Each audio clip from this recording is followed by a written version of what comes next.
할렐루야. 1월 18일 수요일 새벽 기도를 시작하겠습니다. 사도신경으로 우리의 신앙을 고백하시겠습니다. 나는 전능하신 아버지 하나님 천지의 창조주를 믿습니다. 나는 그의 유일하신 아들 우리 주 예수 그리스도를 믿습니다. 그는 성령으로 잉태되어 동정녀 마리아에게서 나시고 본디오 빌라도에게 고난을 받아 십자가에 못 박혀 죽으시고 장사된 지 사흘 만에 죽은 자 가운데서 다시 살아나셨으며 하늘에 오르시어 전능하신 아버지 하나님 우편에 앉아 계시다가 거기로부터 살아있는 자와 죽은 자를 심판하러 오십니다. 나는 성령을 믿으며 거룩한 공교회와 성도의 교제와 죄를 용서받는 것과 몸의 부활과 영생을 믿습니다. 아멘. 찬송가 412장 찬양하시겠습니다. 찬송가 412장입니다.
말씀은 신약 성경 빌립보서 4장 1절에서 7절까지 말씀입니다. 신약 성경 빌립보서 4장 1절에서 7절까지 말씀입니다. 다 찾으신 줄 알고 저와 여러분들이 한 절씩 교도하도록 하겠습니다. 그러므로 나의 사랑하고 사모하는 형제들, 나의 기쁨이요 면류관인 사랑하는 자들아, 이와 같이 주 안에 서라. 내가 유오디아를 권하고 순두개를 권하노니 주 안에서 같은 마음을 품으라. 또 참으로 나와 멍에를 같이 한 내게 구하노니 복음에 나와 함께 힘쓰던 저 여인들을 돕고 또한 클레멘드와 그 외에 나의 동역자들을 도우라. 그 이름들이 생명책에 있느니라. 주 안에서 항상 기뻐하라. 내가 다시 말하노니 기뻐하라. 너희 관용을 모든 사람에게 알게 하라. 주께서 가까우시니라. 아무것도 염려하지 말고 다만 모든 일에 기도와 간구로 너희 구할 것을 감사함으로 하나님께 아뢰라. 읽겠습니다. 그리하면 모든 지각에 뛰어난 하나님의 평강이 그리스도 예수 안에서 너희 마음과 생각을 지키시리라. 아멘. 할렐루야. 네, 오늘 또 새날이 시작되었습니다. 우리 주님 주시는 은혜와 평강이 가득하시기를 축복합니다.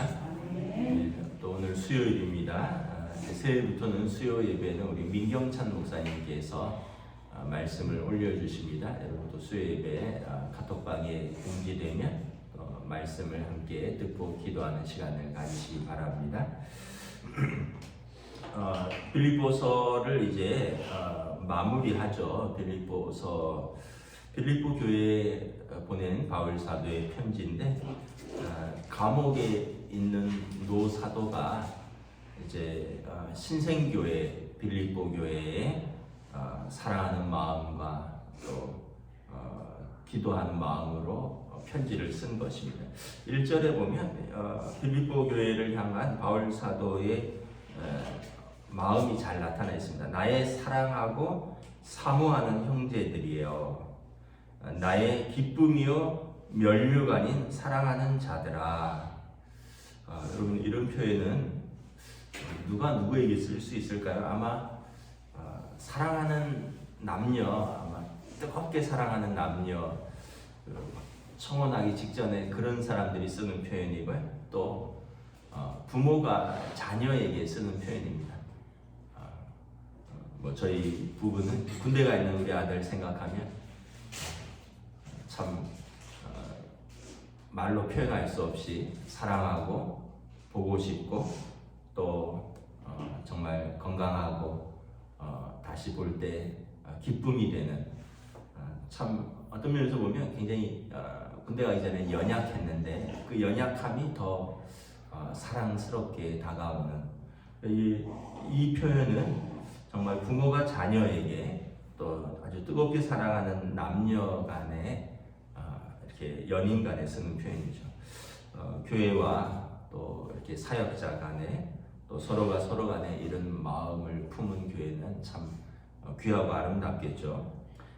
그런데 이렇게 좋은 교회에도 보면 갈등이 있었다는 걸 알 수 있죠. 2절에 보면 내가 유오디아를 권하고 순두개를 권하노니 주 안에서 같은 마음을 품으라. 빌립보 교회는 여성 리더십이 강한 교회였습니다. 사도행전 16장에 보면 루디아 권사님 댁에서 교회가 시작이 되죠. 자주장사 루디아, 염색업을 하는 사업가이면서 또 하나님을 경외하는 그러나 아마 과부였을 것으로 우리가 이제 추정을 하고 있는 루디아 권사님 댁에서 교회가 시작이 됩니다.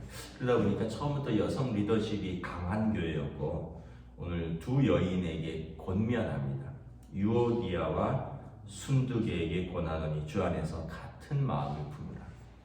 아마 두 분 권사님들이 좀 나름대로 주장이 강하고 개성이 강하고 그래서 좀 자주 충돌했던 것 같아요. 그래서 그 이야기가 로마 감옥에 있는 바울 사도에게까지 들리니까 그 얘기는 교인들이 이 두 분 때문에 좀 힘들어하고 있다라는 표현을 것을 알 수 있겠죠.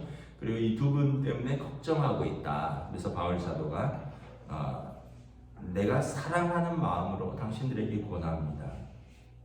주 안에서 같은 마음을 품으십시오. 이분들은 바울 사도는 그분들의 수고를 인정해 줍니다. 3절에 보면 참으로 나와 멍에를 같이 한 내게 구하노니 복음에 나와 함께 힘쓰던 저 여인들입니다. 그러니까 여러분 이분들이 그 열심과 그 열심에서 오는 어떤 갈등은 바울 사도가 인정을 해주는 거예요.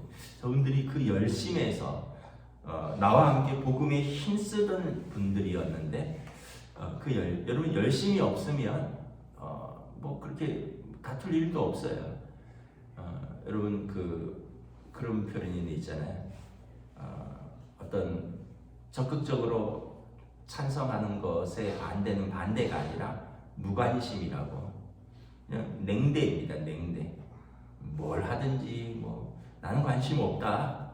교회가 뭘 하든지 나는 관심 없다. 나는 신경 쓰지 않고 싶다. 이게 여러분 사실은 찬성의 반대는 반대가 아니라 냉대입니다. 무관심입니다. 근데 이 여인들은 함께 힘써서 일을 하다 보니까 좀 충돌이 있는 거예요. 그래서 참 바울 사도가 굉장히 그릇이 넓다라는 걸 알 수 있죠. 단순히 책망하고 끝나는 게 아니라 저 여인들은 복음에 나와 함께 힘쓰던 그 여인들이라. 그 열심 때문에 좀 충돌도 있는 것이고 갈등도 있는 것이다. 그러므로 빌립보 교회를 쓰면 빌립보 교회에 저분들을 도와라. 저 여인들을 도와라. 나와 멍에를 같이 한 여러분들이여 복음에 나와 힘쓰던 저 여인들을 도와라. 저 여인들이 화해하고 또 저 여인들이 서로 주님의 교회를 더 잘 섬길 수 있도록 도우라는 거예요.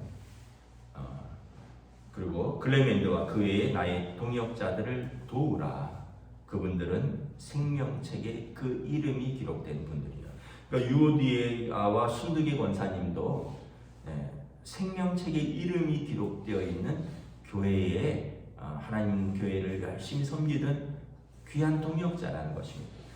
클레멘드와 또 여러 동역자들이 있고 그 여인들도 그 생명책에 있는 귀한 동역자이니 그들의 갈등을 잘 도와서 서로 합력하여 함께 선을 이룰 수 있도록 도우라는 것입니다. 2절에 보면 두 사람에게는 직접적으로 주 안에서 같은 마음을 품으라라고 권면하고요. 3절에 보면 다른 사람들에게는 저 여인들을 도우라.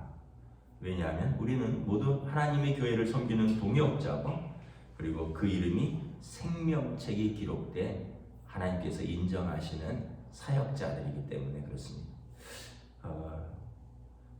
그러면서 여러분 우리가 한 4절 5절에 보면 주 안에 항상 기뻐하라. 내가 다시 말하노니 기뻐하라. 5절에 너희 관용을 모든 사람에게 알게 하라. 주께서 가까우시느니라. 여기에서 우리가 두 가지를 알 수 있죠. 첫째는 뭐냐 하면 어떤 갈등이 있을 때는 어떻게 우리가 조정해 나가야 되느냐. 첫째는 주 안에서 우리는 같은 마음을 푸는 겁니다. 우리가 생각할 때 나만 주의 일을 하고 저 사람은 주의 일이 아니다라고 생각하면, 나는 주의 일을 올바로 하고 저 사람은 주의 일을 올바로 하지 못한다라고 생각할 때 이런 갈등들이 나오는데 서로 인정해 주라는 거예요. 주 안에서. 아까도 말씀드렸다시피 열심이 있기 때문에 갈등이 있는 거거든요. 저 사람도 자기 방식대로의 교회, 주님의 교회를 섬기는 열심이 있고 나는 내 방식대로의 열심이 있고, 그런데 그래서 그걸 주 안에서 우리가 생각을 하라는 거예요. 내 방식이 아니라 주 안에서. 두 번째는 너희 관용을 모든 사람에게 알게 하라. 주께서 가까우신. 관용이 있는 사람이 되라는 거예요. 관용이라는 게 뭡니까, 여러분? 마음을 넓히는 거예요. 관용. 이 시대를 가리켜서 뭐라 그러냐면 무관용의 시대라고 합니다. 어떤 것에 대해서 별로 용납하지 않는 시대. 이제 영어로는 tolerance라 그러고 불어로는 tolerance라 그러는데 이게 굉장히 중요한 덕목입니다. 가치입니다. 프랑스 혁명 이후로 tolerance, 민주주의에서 굉장히 중요한 가치입니다. tolerance, 관용은 민주주의 사회에서 굉장히 중요한 가치입니다.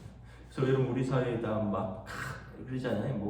뭐 보수가 있고 진보가 있고 저 사람들 마치 자기 백성 아닌 사람들 것 같고 저 사람들 죽여야 할 것 같고 그렇지 않다는 거예요. 왜냐하면 서로 그 민주주의는 관용이에요. 관용. 보수와 진보 또 흔히 말하는 좌익과 우익은 나쁜 게 아니에요. 원래 프랑스 혁명 이후에 이렇게 보수파 우측에서 양쪽 날개다라는 뜻이에요. 오른쪽 날개가 우익이고요, 왼쪽 날개가 좌익이라는 뜻입니다. 그래서 새는 양쪽 날개로 난다. 한쪽 날개로 날 수가 없잖아요. 그래서 이게 프랑스 혁명 이후로 나온 개념인데 우리는 좌익하면 빨갱이고 우익하면 보수 꼴통이라고 생각을 하는데 원래는 보수와 진보라는 양쪽 날개를 의미하는 것입니다. 그러니까 우리는 굉장히 그 관용에 대해서 좀 우리는 마음을 닫고 삽니다. 사회도 그렇고요.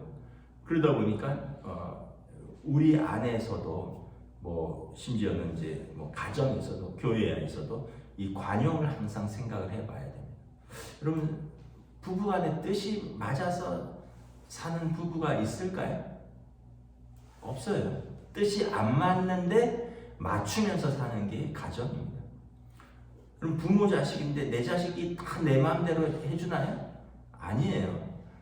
내 자식도 내 마음대로 안 돼요. 그런데 내가 용납하는 겁니다. 부모기 때문에 용납하는 거예요. 이게 관용인 거죠. 용납하고 관용하는 거.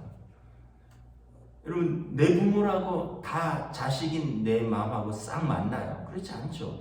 근데 부모기 때문에 내가 마음에 안 들어도 순종하는 것입니다. 이게 관용인 거죠. 여러분 생각해 보세요. 내 가족도 나랑 안 맞는데 남이 나랑 싹 마음에 맞을까요? 그것도 오해예요. 내 부모도 안 맞고 내 부부도 내 뜻대로 안 맞고 내 자식도 내 마음대로 안 되지만 내가 사랑하기 때문에 용납하고 또 이해하는데 남은 더더욱 안 맞을 수밖에 없죠. 남이 나랑 싹 맞으면 싹 맞을 것 같나요? 그 사람하고 결혼해 보세요. 그 사람하고 같이 한 일주일만 살아보세요. 하나도 안 맞아요. 원래 안 맞는 게 정상입니다. 그런데 우리가 항상 주 안에서 관용하는 자세를, 그러니까 내 안에 마음의 그릇을 넓히는 거예요. 여러분 주님이 가르쳐 주신 기도에 뭐가 있습니까? 우리가 우리에게 죄 지은 사람을 용서하여 우리가 우리에게 잘못한 사람을 용서하여 준 것 같이 우리 죄를 용서하여 주시옵시고. 주님께서 가르쳐 주신 기도입니다. 우리가 우리에게 잘못한 사람이 용서가 없으면요, 주님도 우리에 대한 용서를 하실 수가 없는 거예요. 우리가 우리에게 잘못한 사람을 용서하듯이 주님 우리의 죄를 용서하여 주시옵소서. 나는 나에게 잘못한 사람, 나는 나에게 조금 삐끗한 사람을 용서를 못해요. 근데 주님은 나의 모든 죄를, 허물을 용서해 주십시오. 이러면 그것도 옳지 않죠. 그래서 주님이 가르쳐 주신 기도는 내가 너희 죄를 용서하듯이 너희도 너희에게 잘못한 사람을 용서하라 라는 거예요. 그래서 여러분 우리가 항상 우리는 주 안에서 사역하는 사람이다. 주 안에서 함께 예배드리는 사람이다. 그래서 우리가 서로 다르지만 같은 마음을 품고 애써야 되고요. 또 하나는 우리 주님이 우리의 죄를 용서하였듯이 서로가 서로를 용납하고 이해하고, 그래서 이게 결국은 자기 그릇을 넓히는 겁니다. 내 그릇이 넓어지면 여러 사람들을 담을 수가 있어요. 내 그릇이 작으면 그릇이 흘러 넘치는 거죠. 못 담는 거죠. 여러분 바다는 다 담는다 그러잖아요. 우리는 주님께 맡기고 우리가 용납하는 것입니다. 주께서 가까우시니까, 주님 오실 때가 가까웠다는 거예요. 우리가 주님 앞에 설 때가 가까웠다는 거예요. 우리가 우리에게 잘못한 사람을 용서해야지 주님 앞에 섰을 때 주님도 우리를 용서하신다는 것입니다. 4절부터 이렇게 7절에 보면 빌립보서의 별명이 기쁨의 서신이라고 했죠. 주 안에서 항상 기뻐하라. 내가 다시 말하노니 기뻐하라. 빌립보 교인들에게 기뻐하라는 말을 여러 번 반복합니다. 여러 번 반복해요. 6절에 보면 아무것도 염려하지 말고 모든 일에 기도와 간구로 너희 구할 것을 감사함으로 하나님께 아뢰라. 여러분 마태복음 6장에 예수님께서 염려한다고 해서 너희 키가 한 자라도 더 자라느냐, 염려한다고 해서 너희 머리카락 하나라도 흰 것을 검게 할 수 있겠느냐 말씀하고 있죠. 여러분 염려해서 해결되면 염려하겠죠. 근데 믿음은 우리의 염려를 누구에게 하는데? 하나님께 던지는 겁니다. 하나님 아버지께 맡기는 겁니다. 내 염려를 내가 가지고 있는 게 아니라 좋으신 아버지 하나님께 던지는 거예요. 그럼 그분이 내 염려를 가져가십니다. 여러분 그 자녀에게 문제가 생기면 누가 같이 염려하나요? 부모가 같이 염려하죠. 아마 자녀보다 더 염려할 수도 있어요. 물론 본인이 가장 많이 염려한다고 생각할 수 있겠지만 부모가 더 염려할 수도 있어요. 그리고 부모가 힘이 된다면 그 염려를 덜어주려고 얼마나 힘쓰겠습니까? 뭐 좀 경제적인 어려움이라면 경제적으로 도와주려고 하고, 뭐 마음의 어려움이라면 좀 마음의 그 어려움을 들어주고 도와주려고 하고, 어떤 관계적인 어려움이라면 그걸 풀어주려고 하고. 그러니까 여러분 그 염려를 내가 가지고 있지 말고 하나님 아버지께 올려드리라는 거예요. 그래서 우리는 염려가 아니라 모든 일에 기도와 간구로 우리 구할 것을 감사함으로 하나님 아버지께 구하라, 아뢰라. 그러면 7절에 모든 지각에 뛰어나신 하나님의 평강이 그리스도 예수 안에서 너희 마음과 생각을 지키시리라. 여러분 기도하는 이유 중에 하나가 뭐냐 하면, 먼저 우리의 염려를 올려드리는, 우리의 필요를 간구하는 것이기도 하지만요, 또 하나는 하나님의 평강을 받는 것입니다. 여러분 자주 말씀드리지만 기도의 첫 단계는 자기 몰입이라고 했습니다. 내 문제에 깊이 몰입되어 있는 거예요. 근데 기도가 깊어지면 자기 초월이라고 했습니다. 이제 문제로부터 이렇게 벗어나서 하나님의 뜻, 하나님의 마음을 우리가 받아들이는 단계입니다. 기도하기 전에는 문제밖에 안 보여요. 그리고 문제에 몰입되어 있고 문제에 함몰되어 있어서 굉장히 힘듭니다. 근데 기도하면 하나님께서 문제가 해결된 것도 없어요. 환경이 바뀐 것도 없어요. 또 나를 상대하는 사람이 바뀐 것도 없는데 하나님이 내 마음을 어루만져 주셔요. 그리고 내 생각을 바꿔주셔요. 그래서 기도가 여러분 하나님이 우리와 함께 하심으로 하나님의 평강이 우리에게 들어오고요. 그래서 보면 문제도 그대로 있고 사랑도 그대로 있고 환경도 그대로인데 기도를 통해서 하나님 주신 평강을 얻게 되면 이제 우리가 하나님의 뜻대로 그 문제를 해결할 수 있는 지혜가 생기는 거예요. 이게 여러분 자기 초월이에요. 문제의 함몰에서 벗어나는 거죠. 여러분 어떤 우주인이 갑자기 이소연 박사가 우주인인가 우리나라 최초로 러시아 우주선 타고 해외 지구 밖으로 나갔다 온 분이잖아요. 그분이 인터뷰를 한 것을 기억이 납니다. 한국에 살 때, 또 뭐 공부할 때, 또 우주선 훈련을 받을 때 굉장히 힘들었다는 거예요. 거기서 또 원래는 한국에서 2명이 원래는 고산 박사라고 그분이 훈련 받다가 러시아에서 트집 잡아서 그분 탈락하고 이소연 박사가 들어간 거거든요. 그러니까 경쟁 사회에서 그 한 명으로 또 이렇게 선발되려면 얼마나 힘들겠어요.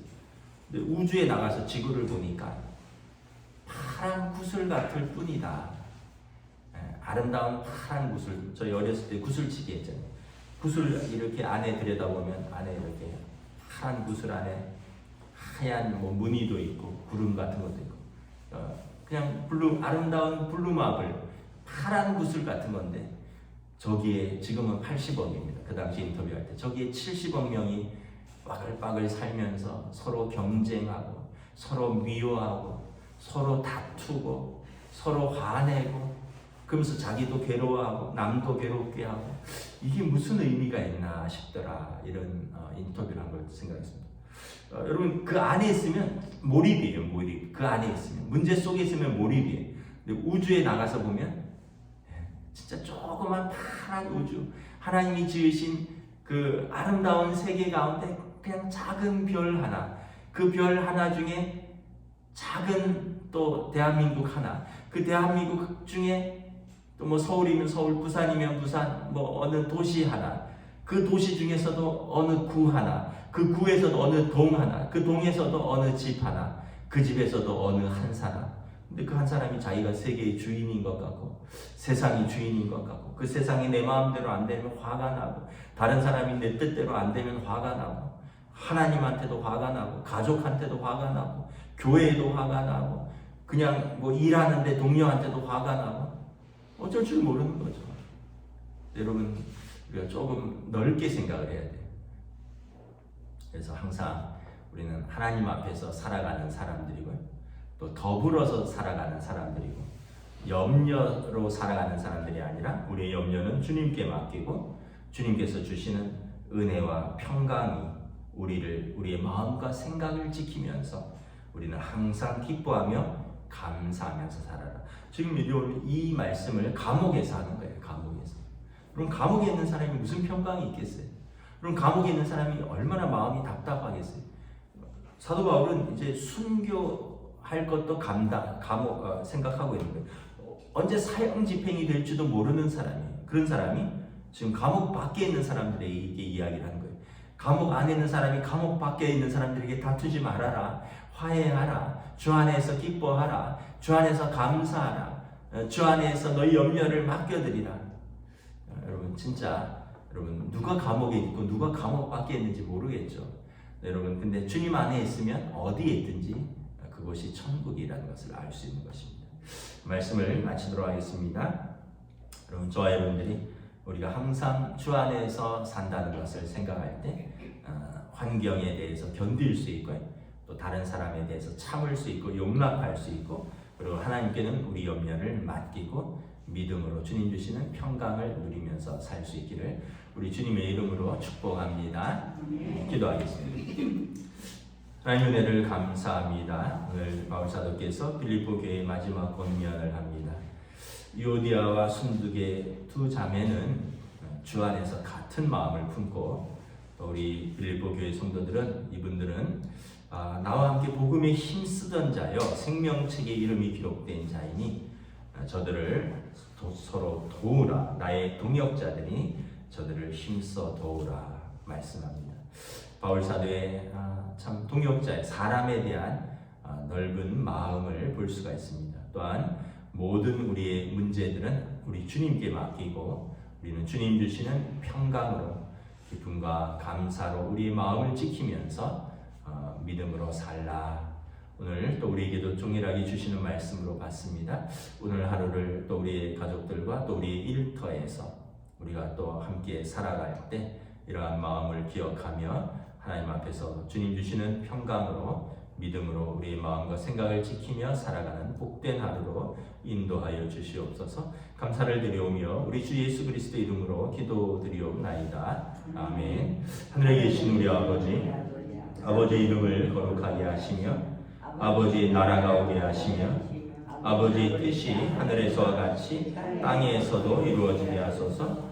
오늘 우리에게 일용할 양식을 주시고 우리가 우리에게 잘못한 사람을 용서하여 준 것 같이 우리 죄를 용서하여 주시고 우리를 시험에 빠지지 않게 하시고 악에서 구하소서. 나라와 권능과 영광이 영원히 아버지의 것입니다. 아멘.